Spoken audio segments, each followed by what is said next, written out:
Olá, estou aqui para conversar um pouquinho com vocês sobre a arte do Oriente Antigo.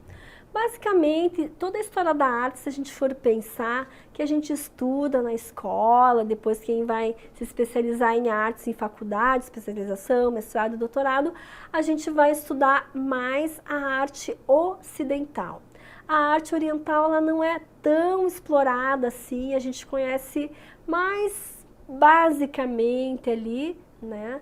Mas temos alguns resquícios assim importantes que fazem hoje, mesmo nós ocidentais, nos remetermos à arte oriental, no caso antiga, que a gente vai ter aqui, por exemplo, a arte egípcia, né? Então, puxa, todo mundo, por mais que nunca tenha visitado, consegue ter ali a gente consegue sempre ter uma menção e rapidamente nos lembrarmos. Talvez por causa de filmes que já temos assistidos, alguns desenhos, tem alguns monumentos pela cidade que remetem à arte egípcia.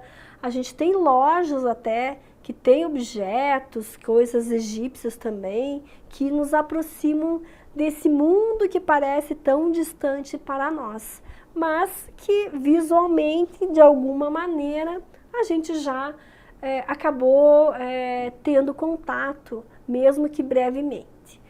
Então, a arte egípcia não é um assunto tão recorrente nas provas do Enem, né? Mas vamos lá, vamos abordar aqui, caso, né, venha esse ano aí vocês terem uma surpresa e caia uma questão desse assunto. Então a arte egípcia, ela tem basicamente uma atividade religiosa mortuária. O que significa isso? A arte egípcia, ela era feita, né, ela tinha uma função também de caráter social. Ela era feita para falar um pouquinho do dia a dia dos sacerdotes e faraós, das pessoas importantes. Então tinham retratos feitos ricamente, talhadas a ouro, né? E para mostrar, para ostentar mesmo. Então, quanto mais elementos caros, com pedrarias e ouros, mais importante, mais poderoso era os faraós e sacerdotes. Então tinha uma função de retratá-los, falar um pouquinho do seu cotidiano e principalmente eles passavam uma vida se preparando para a morte. Então veja, nós a sociedade ocidental, a gente evita falar sobre o tema morte. É algo assim misterioso, longínquo, que nós temos até um certo medo ali de falar, até da palavra, né? Uma palavra pesada, assim, não vamos nem tocar no assunto. Para os egípcios, isso era muito natural. Eles acreditavam que a vida, essa vida terrena, era um período de passagem para uma outra vida. E eles acreditavam que nós reproduzíamos a vida que tínhamos aqui na Terra para outro plano. Então eles tinham um plano de se preparar aí para essa passagem. Então quando a gente vê aqui, pessoal, essa pirâmide, né? A pirâmide, na verdade, ela era uma câmara mortuária, ou seja, ela era construída e concebida pelos faraós e sacerdotes, mas claro, construída pelos seus súditos, né, escravos, para que quando eles falecessem, eles fossem morar ali. E o interessante é que eles levavam todas as suas riquezas, roupas, objetos, imobiliários, tudo eles levavam porque eles achavam que eles poderiam usufruir de todos esses bens lá nesse novo local, né? Inclusive temos histórias de que eles levavam seus súditos junto. Então o faraó morria, os seus súditos, muitas vezes jovens até, eles eram presos dentro dessas pirâmides porque eles acreditavam que eles deveriam então continuar a servir seus faraós. Meio absurda essa história, né, pessoal? A gente fica até meio assim, um pouco assustado, mas enfim, de fato era isso que acontecia e eles acreditavam então que eles tinham que manter o padrão de vida e as coisas que eles tinham ali. E aqui a gente tem alguns exemplos de produção de imagens de faraós, que eu falei no caso para vocês, né? No lado esquerdo a gente tem ali uma gravação feita em um painel de metal, ricamente feito com ouro. E o lado direito ali a gente tem uma espécie de um caixão feito com as características do faraó. Veja que interessante que também eles tinham técnicas muito avançadas no caso de mumificação, né? Então a gente pensa, nossa, múmia, né? O que é múmia? Então vem muito desse período também, que eles tinham essas técnicas e eles eram muito vaidosos, eles tinham uma preocupação extrema com o aspecto exterior, então eles se embelezavam, eles se enchiam de adornos, porque eles acreditavam que isso também tinha uma relação ali de poder mesmo também, eles podiam aí mostrar a sua imponência por meio desses objetos. Então tinha um apego material muito grande, que eles acreditavam que tudo isso ia junto com eles. Infelizmente não ia, né? Tanto é que a gente tem aí todos esses registros marcados e que a gente pode contar um pouquinho, conhecer um pouquinho como foi a vida deles. Temos aqui também a arte mesopotâmica, tá? E a gente vai ver aqui que ele tem um caráter bastante ali mítico, religioso, né? Muitas incrustações em pedras. Aqui a gente fala de escultura, né? Mas são esculturas que são presas à parede. Vejam que elas são rígidas, né? Elas não têm expressão, elas não têm tantos detalhes que se a gente for comparar, por exemplo, com uma obra de Michelangelo, que parece humana, de tão expressiva, de tão humana que ela se torna, né? E aqui a arte mesopotâmica ela é rígida. Mas um detalhe importante, né? Se a gente for pensar, mas assim, eles eram um povo muito primitivo, eles nem tinham técnicas como no Renascimento. Isso também é uma afirmação muito, muito superficial e não podemos afirmar isso. Por quê? Porque, por exemplo, retomando ali a arte egípcia, eles tinham a tal da lei da frontalidade. O que será isso?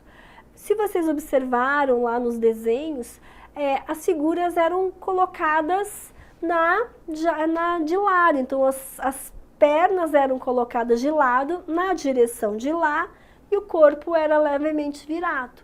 Essa era a lei da frontalidade, né? Então, uma parte do corpo para lá e uma parte do corpo para cá. Isso era uma técnica de pintura, assim como o Renascimento usou o chiaro escuro, inventado, idealizado por Leonardo da Vinci, que era uma técnica da época, a lei da frontalidade também. Então não quer dizer que a arte egípcia era mais rudimentar que o Renascimento. Também não podemos dizer que a arte mesopotâmica aqui, por serem figuras rígidas, sem expressão, é mais rudimentar do que uma obra do Michelangelo, porque poderia ser aqui considerado como um estilo, como uma técnica da época, que era, no caso, valorizado por eles aqui. Além daquelas esculturas rígidas que vimos ali, a arte da Mesopotâmia é muito conhecida por sua arquitetura, assim como as pirâmides dos egípcios. Então aqui a gente vai ver que tanto a arte mesopotâmica como a arte egípcia tinha uma função ali, uma função da arquitetura, do local que se morava, do local que se morava depois da morte, ou no local aqui de conexão espiritual. Então veja, ricamente detalhado, né? É bacana a gente pensar aqui como é diferente aquela construção da pirâmide, né? Aquela construção triangular. Aqui a gente tem essas construções retangulares e verticais. Por que eles faziam essas construções verticais?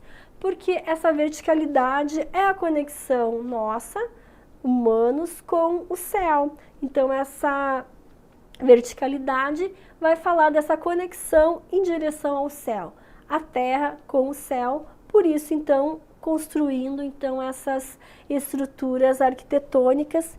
E veja que interessante, a gente até vê algumas imagens externas aqui, mas se a gente olhar essa construção arquitetônica do lado direito, vemos esse vazio, né? Então aqui eles não tinham uso de imagens, a gente vai ver muito na Idade Média, a gente vai ver muito a religião cristã e Cristo, muito as imagens de santos, muito recorrente. Aqui nesse período, né, da Mesopotâmia, a arte da Mesopotâmia, além da arquitetura, a gente vai ver que a ausência de imagens e essa relação do vazio, espaços religiosos, templos religiosos vazios, justamente para promover a meditação e essa conexão com a fé. Então, muito interessante também a maneira de se relacionar com Deus. Arte islâmica. A arte islâmica, a gente vai ver aqui bem diferente aqui do que da arte da Mesopotâmia, porque a gente vê um excesso de detalhes aqui, né? E eles trabalham com elementos geométricos complexos, vários elementos geométricos, e dentro de cada uma das formas desses elementos geométricos construídos, por exemplo, em cúpulas de igreja, né, no interior de estruturas arquitetônicas, ricamente desenhado, mas assim, com uma simetria muito grande, né, uma preocupação de ser assim, é uma estrutura muito complexa geométrica, mas ao mesmo tempo é simétrica, tem essa coisa de ser tudo igual, tem essa coisa de ser redondo, de ser circular, né?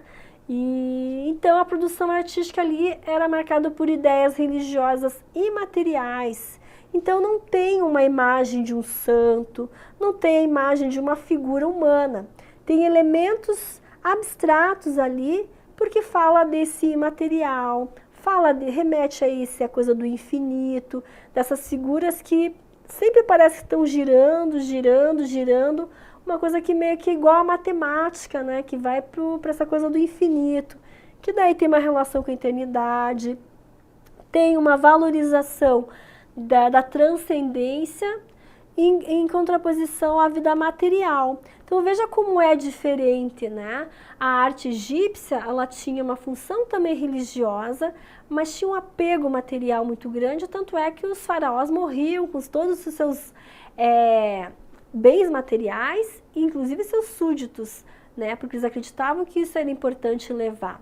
Aqui na arte islâmica vai falar o contrário dessa transcendência aos aspectos materiais. Por isso esses elementos geométricos que remetem uma coisa mais da abstração, do infinito, e que não faz a gente pensar em nada. Ah, isso é um camelo, isso é uma pessoa. Então a gente fica fixa na imagem. Então essas imagens também são abstratas, normalmente são ornamentos com flores, assim, mas um padrão repetido e sempre relacionado com o geométrico. E aqui a gente tem essas expressões figurativas que são recorrentes ali, né? Elementos geométricos e arabescos, flores, plantas, homens e animais, mas tudo com esse padrão de repetição. Homens e animais normalmente na parte externa. Agora para cúpulas de igreja, essas partes internas, a gente vai ver mais arabescos e elementos geométricos se repetindo ali. Então de origem vegetal, imitando flores, e geométricos mesmo, no caso, coisas mais abstratas também. Então aqui a gente falou um pouquinho da arte egípcia, da Mesopotâmia e a arte islâmica. Não é recorrente esse tema no Enem, mas é importante a gente estar muito bem preparado aí com todos os temas aí possíveis. Se cair, é mais provável ali vocês prestarem um pouquinho de atenção na arte egípcia, né, que ela é assim mais conhecida até pelo senso comum, mas fica a dica aí.